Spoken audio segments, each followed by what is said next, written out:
In the heart of West Africa, where the sun kisses the land with golden rays, there was once an empire that shone brighter than its gold, the Ashanti Empire. More than just a kingdom, it was a beacon of culture, resistance, and pride.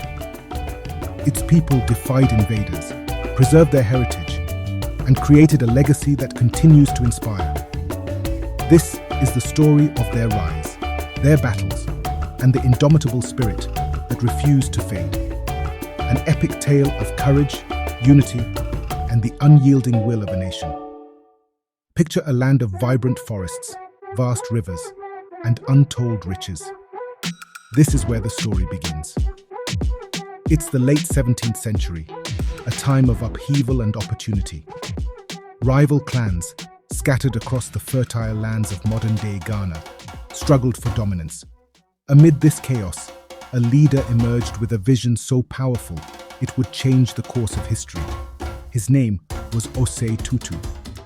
With wisdom beyond his years, Osei Tutu sought not just to lead, but to unify. He dreamed of a kingdom where fractured clans could forge a collective identity, strong enough to face any adversary. Osei Tutu understood that unity was the key to survival and greatness. He envisioned a coalition bound by shared culture and belief. To achieve this, he didn't rely solely on diplomacy or military strength. Instead, he partnered with the legendary priest Okomfo Anokie, whose spiritual authority and ingenuity would solidify Osei Tutu's vision. Together, they worked to unite the warring clans under a single banner, laying the foundation for what would become the Ashanti Empire. Enter the Golden Stool, the soul of the Ashanti people. According to legend, this sacred stool descended from the heavens, carried by a mystical priest named Okomfo Anokie.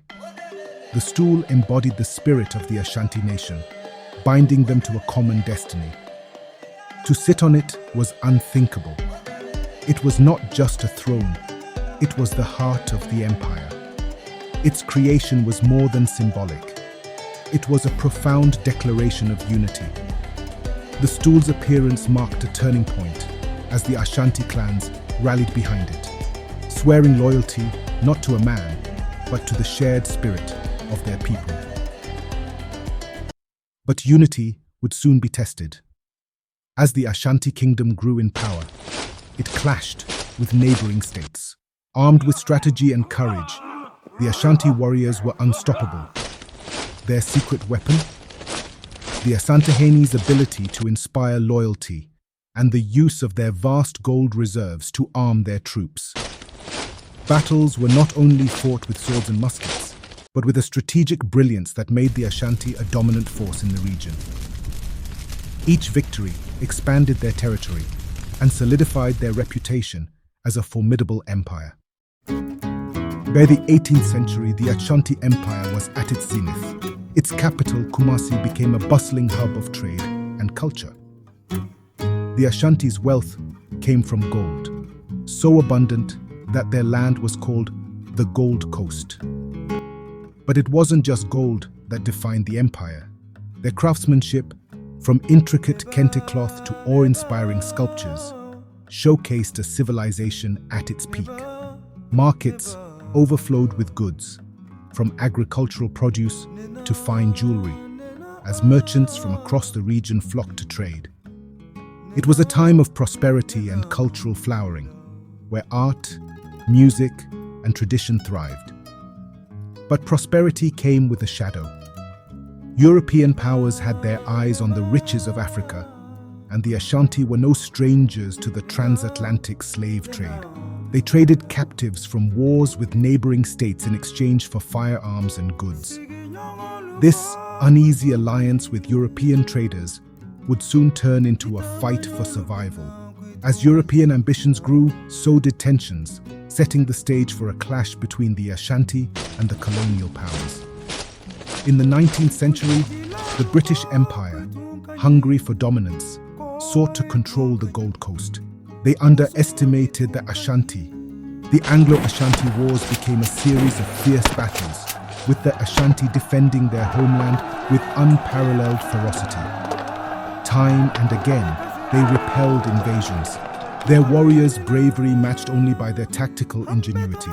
The wars were not just battles of arms, but of wills, as the Ashanti fought to preserve their sovereignty and heritage against an empire that sought to erase it.